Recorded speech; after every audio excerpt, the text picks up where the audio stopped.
The first thing I do is to check my emails to check if there is any design updates that needs to be done or any new information that is coming in. Next, I go to ClickUp. It's my project management tool where I list projects that needed to be done or have submitted and waiting for feedback. So I coded them in orange and yellow. So once I've checked everything, I start with the first task of the day.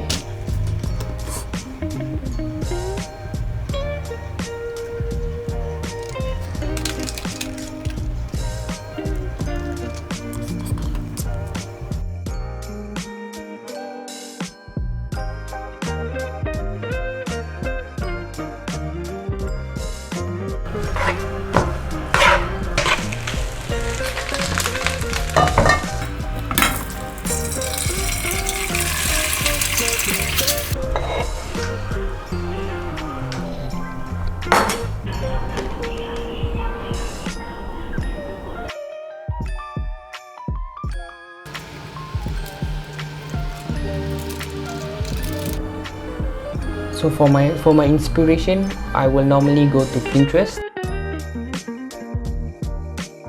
And one of my favorite websites to be using is Freepik. So in this website, there's a lot of resources that I can use. So I don't have to waste time redesigning or doing the items one by one.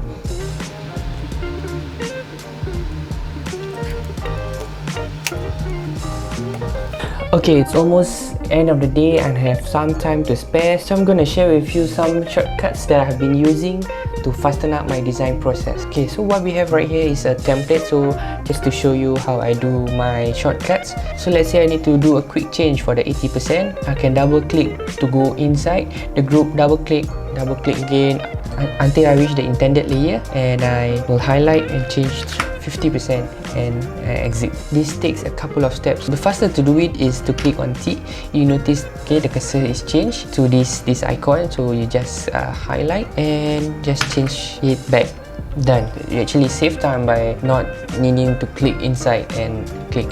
That's one. The second thing, it doesn't apply to text, it applies to shapes. Let's say I would like to change this color to blue. Okay, so instead of doing what I did by clicking inside the layer, all I need to do is to click on the letter A. So this is the direct selection tool. All you need to do is just click on the intended object and you can just change it by not clicking layers and layers and layers. Change a lot of the same color. Let's say I want to change this green and I want to change all this green to another color. All you need to do is click on the layer, then you select, click on same. I would like to select everything with the same fill and stroke. Notice that all the same fill and stroke is selected, and now you change it to your intended color.